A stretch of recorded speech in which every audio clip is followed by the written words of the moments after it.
My name is Nicholas Kuna, and I'm going to be running a series of podcasts on brand strategy and digital marketing. If that wasn't exciting enough for you, we've got some of the best guests in the world who are going to tell us some of their wins, some of their biggest fails, and some tips and tricks they wish they knew when they started out on their journey. So if you're in marketing or sales or anything to do with communications, this is the podcast for you, and I look forward to having you join us.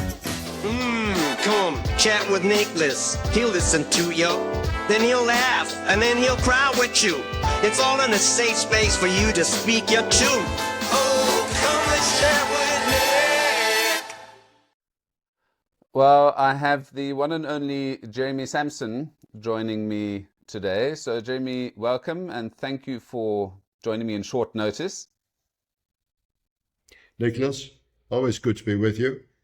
I can't remember how far we go back, but it's probably a decade and a half at least, and it's good to maintain the contact and see how well you're doing up in Scandinavia. Yeah, well, it has been. I mean, I think I first joined Interbrand in 2008, so that I can't count that well on the fly. So we'll just take your word for it. It's almost 2 decades. And it was actually before that, because while I was at university, Interbrand Sampson was sort of the go-to brand agency in South Africa that every branding student wanted to work at. So yeah, it's been a long road. So Jeremy, where are you at the moment? I'm in Johannesburg. You mentioned Interbrand, and I guess from my voice, people will guess that I come originally from England and came out to South Africa. Then I was headhunted back to England, and I went back and worked there for 5 years. And then I decided to come back to South Africa again. And coming back, it was also representing Interbrand, which in those days was independent. It had been started by John Murphy, and he and I had become friends. So we started Interbrand Sampson in Johannesburg and grew it, in fact, to arguably the major branding design consultancy in Africa.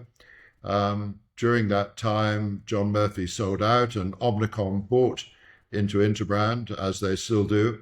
But we ran Interbrand Sampson when you were with us, and then it became Interbrand Africa, and that's how it grew. And then I left them 7 years ago, and not in the happiest of circumstances, I'm afraid. And they shortly lost the license and closed down. Meanwhile, I had jumped ship and joined Brand Finance. Now, Brand Finance, some of you will know, David Haig, who founded it, broke away from Interbrand in about, 1997. He and I had worked together in South Africa for South African breweries, so we knew each other. We kept in loose contact over 20-odd years. And then when he heard that I was leaving Interbrand, he said, we're finally going to work together. So I've been with Brand Finance now for 7 years, chairman of Brand Finance Africa. And in the 7 years, we've grown the business something like 3 or 4 times. And that's largely due to the expertise from London, of course. And I'm the figurehead for it. So, branding and design is one of those things that's running richly in one's veins, as you well know, Nicholas. Of course. Well, I think you did indeed start out as a designer, and your daughter is now quite a sought-after designer, I believe, as well. So the apple hasn't fallen far from the tree there. In terms of brand finance, and it's a fascinating field because it has brand in it, but that's not really talking about branding and design, really. This is going into brand valuations. Can you give us a little sort of taste of why brand valuations are important and why companies like Brand Finance actually exist? What is the point? Why do we need to do brand valuations? Well, just to take a step back, you're quite right. I graduated in graphic design, visual communication at Canterbury in England, and started life as a designer, but then that sort of morphs into more and more branding and marketing. And the thing about brand finance is that it looks at a brand and helps you manage your brand better. You would remember, Nicholas, that there's a magazine in South Africa, which is the weekly business magazine called Financial Mail. and they have a feature on marketing, and 2 weeks ago it was on brand management, and somehow they managed to exclude anything to do with the international standards when it comes to brand management, which means I wrote a letter in high dudgeon to Financial Mail, which they published, and said, come on, guys, ISO, I think it's 10667, which is brand valuation, which is the financial value, and then I think it's something like ISO 20671, which is brand equity and brand strength. And Brand Finance, London-based, 20-odd countries, it's the only consultancy in the world compliant with both those international standards. So when you measure a brand, when you audit a brand, when you track that brand, you need to be compliant with those ISOs, we would argue. And this is where every year now Brand Finance produces probably 50 or 60 rankings. They start from just at the end of January, where we have the Global 500, where the last 3 years it's actually been launched at the World Economic Forum in Davos. A couple of days later, we produce the top banks. And then through the course of the year, we bring out these additional rankings. But you're absolutely right. You know, some people say, oh, brand finance is all about the financial value. Not true. We're tracking the brand, we're looking at it, we're comparing it with its competitors. And this is where we spend a lot of time looking at the marketing funnel. And I know different people have different versions of it, but if you roughly say, well, let's talk about awareness, consideration, conversion, loyalty, all those things, and every stage of that funnel can be tracked and measured. And it's fascinating how many brands we find people are aware of them and they consider them, but they never use them. And that becomes an issue where you want to find out more about it. And you and I, if we had lots of time, would talk about the brands we like, we adopt, we use, might vary depending on what we're doing, where we are, and our stage in life. But also there are brands that we would never use, even though we're very aware of them. So basically, brand finance drills down into this, and we have a lot of very clever people. A lot of them are financial people. David Haig, the founder, is a chartered accountant, and most of the guys we deal with, but they have left brain, right brain, and we put it together, and then we can help companies, having done an audit or whatever, develop their brand strategy, perhaps look at the low-hanging fruit, as it were, compare them with their competitive set, and generally get involved in running the business. We also have a tagline, which I think is quite interesting, which is bridging the gap between marketing and finance. And when you think about that, I think a lot of accountants say figures are very hard, and let's face it, they're not. With the way things have gone in the financial world, a lot of figures are not as hard as you think. But when it comes to marketing data, a lot of people think it's soft and fluffy. And again, it is not as soft as people think. And this is where bringing together marketing and bringing together finance, after all, is to look at the major assets of companies and look after them and protect them and grow them. And those major assets are often their brands, but certainly they're intangible assets. And that, of course, is the world we play in. Well, I think since my time at Interbrand Sampson, that link between marketing and finance was made very clear to me there. So what I've been doing in my career is trying to exactly bridge that gap between fluffy marketing and finance who hold the purse strings. And with all of this data that we're getting from Google Ads, from various statistics and analytics, marketers have had to, by default, become more accounting focused, or perhaps in the past we had accounting types becoming marketers because they knew how business really works. So it's the analytics side and tying it into brand valuations and managing the brand, obviously super important. One brand I'm sure would have benefited from some of your knowledge and experience would have been Twitter, or as it is known now, X. Very strange transition there, very brave. And who knows, X might be, a much more valuable brand one day than Twitter was. And just fascinating, I'm sure we could bang on about that a little bit in terms of how that rebrand worked. But any comments on that, before Jeremy? you move on, can I interject? Because yes, because I actually have done several interviews on this, including on CNBC Africa television. And it's interesting that the research Brand Finance does is the end of the year. In other words, now we're going into August, September, and the research starts. And as I mentioned, the results start coming out from January. But in Twitter's case, in January this year, its brand had been valued at, I think it was roughly 3.5 billion US, whereas January in the previous year, it was valued at 5.8 or so. In other words, it had lost 30% of its brand value January to January. And I think we all agreed that since January this year, it's lost a bit more value before becoming X. And then someone says to me, well, that's terrible. Well, yes, it is terrible to you and I, but I point out that Mr. Elon Musk, who you would know was born and educated in South Africa, he is the richest man in the world, given SpaceX, Tesla, having started PayPal, and a few other things. And he is currently worth something like 240 billion US. In other words, what is going from Twitter to X cost him in brand value? Less than 1% of his assets.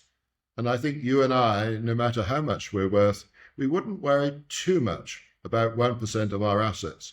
So I'm finding I'm one of the few people who defends him to a degree, because being a designer, getting to know Apple back in the mid-'80s, Apple is still my favorite brand. But knowing that Mr. Jobs was not only a very clever man, he was a very complicated, a very complex man, and he had his dark side, as does Mr. Musk. So all I'm saying is, let's watch this space with great interest. For a long time, people forget he comes from a fintech background. That's how he started PayPal and made his first fortune. Now let's see what he does with X, because I find this is going to be, I think, a masterclass case study. But let's give him a few weeks or months. He won't need years. He'll do it very, very fast. I'm with you on that. I think with him starting to pay contributors on Twitter, he has really opened the floodgates of possibility on the channel. So yeah, I think the X brand is going to expand significantly in the future. Jeremy, I'm in Norway, and we have something called the Vinmonopolet, which is something we don't have in South Africa. It's basically the government monopoly on selling booze. So you can buy beer at the supermarket, but you cannot buy wine. So similar to South Africa in the old days, where the liquor stores had the monopoly on booze. So we don't get to see terribly many great South African wines. I did have a nice bottle of Secretaires the other day, which I found, a box wine. But what do you drink? What are you on at the moment? I know you've got a couple of standards that you've got, but you might have tasted something interesting in the last week or two. What has it been?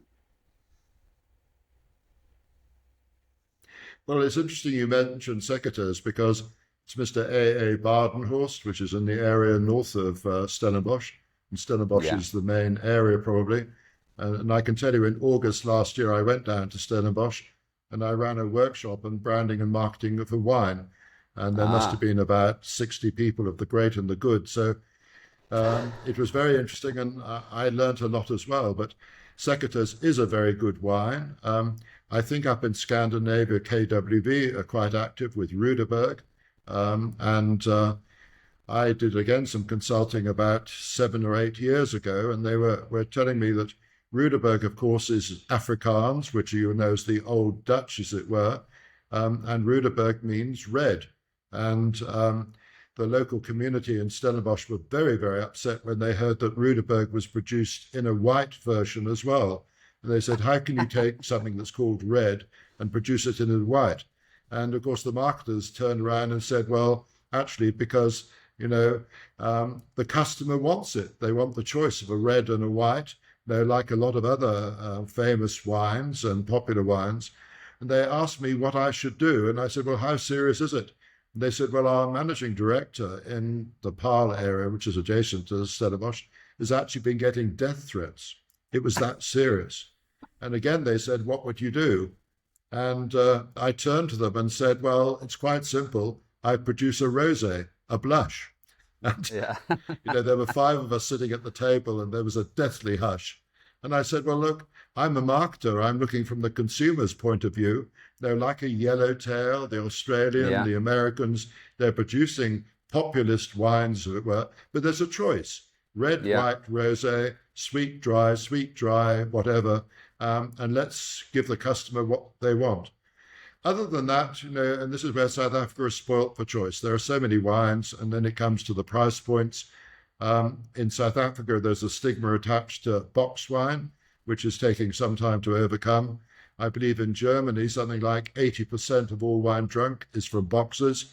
And of course, with technology today, box wine can be very, very good. And of course, you can leave it in your fridge and it'll not go off, whereas the bottled wine, if you're not careful, will. But there's so many to choose from. And you and I know that you could go down and get lost in the Cape for 3 or 4 weeks.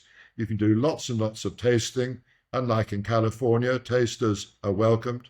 In California, they're more like farms, so they don't want you knocking on the door, as it were. They say, go away. Whereas in the Cape, the beautiful scenery, they'll say, come on in.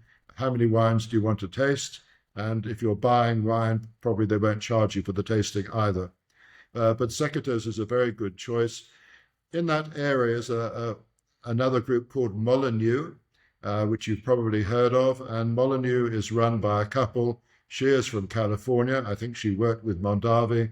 He is a South African. And they have, over the last 10 years or so, become arguably the top winery, helped by the fact that they have a neighbor who is a millionaire from India, and he's put a lot of money into Molyneux. And the wines they produce are sublime, but I suggest you look them out if you can. I'll definitely do that. Yeah, I'm missing. I've been trying to find the Hartenberg wines over here because their Shiraz and their, I think, Cab Sav is just something else. So yeah, but Jeremy, on the wine branding side, fascinating.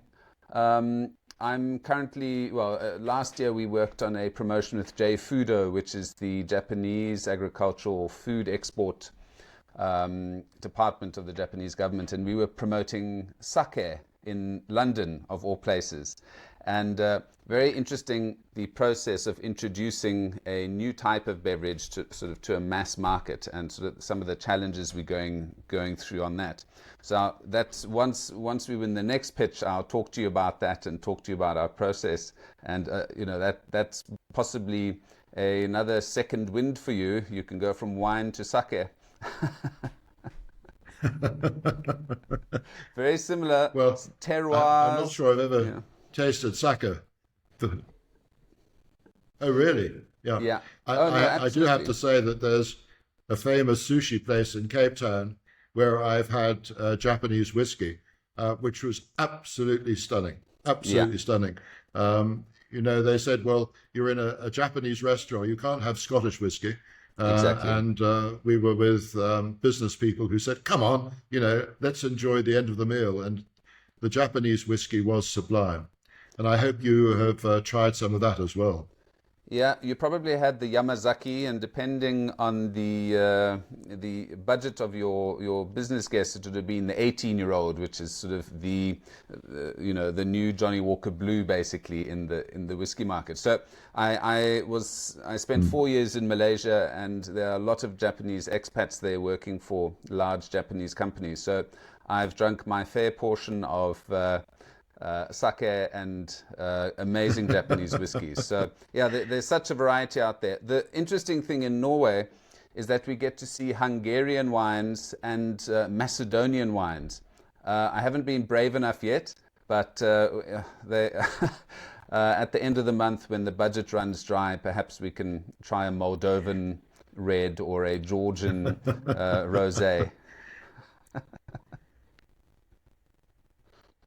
But this is interesting because in my days at art school, my final summer vacation before my final year, I did a thesis on wine labels, and that meant going to Bordeaux, of course, and spending 4 or 5 days traveling around there and going to some of the top places and learning how to spit wine, because that's important, sadly, as well. But Monsieur Peter Sichel of Sichel et Fils in Bordeaux, and it's his son now who runs the Bordeaux wine organization. But Peter said, Jeremy, it's quite simple. If you want to know about wine, you've got to drink it. And I would suggest to you, you just drink anything you've never drunk before. You'll always come back to your favorites. And I have to say, I've tried Hungarian wine, and there are some fantastic ones there. I seem to remember being in Finland and having issues there, and I was drinking cloudberry wine, which was absolutely delicious. And I think it was the end of August, early September. So most of my diet was salmon and cloudberries and ice cream, and I could live with that. It was delicious. Yeah, that's not the worst combination you've got there.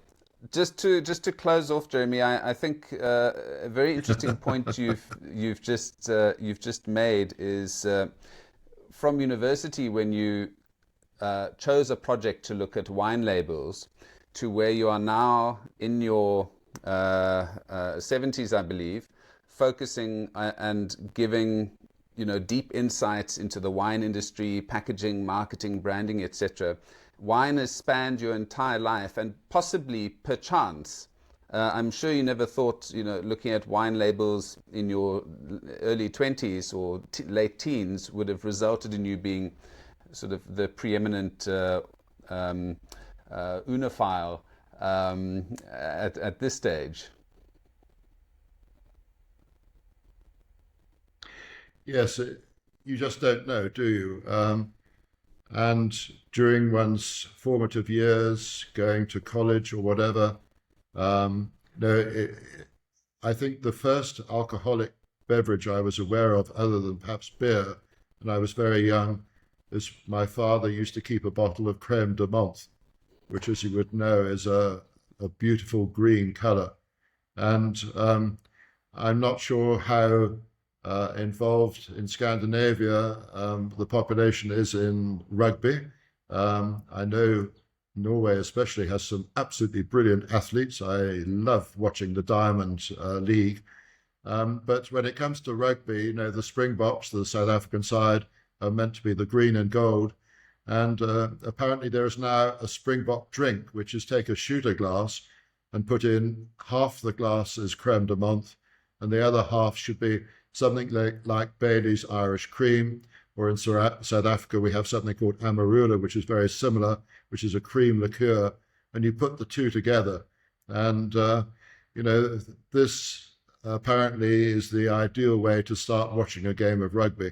Whether you are still awake at the end of it, I don't know. But as you're alluding to, alcohol, obviously you handle it carefully, as always. But it's very interesting. You mentioned the word terroir earlier on, and you get into vintages and you get into the different cultivars. And I find it's a fascinating world. Perhaps in another world I would be more involved. But certainly we find as an industry in South Africa, for the most part, they lack marketing skills. They produce very small volumes. They don't produce the scale that is necessary for a brand to become a global brand. And these are the sorts of things you and I could talk well into the night over a bottle or two, because the sector generally lacks scale. And that's why South African wines sometimes are not that well known. But as Jancis Robinson in the Financial Times says, the best value for money, try South African wines.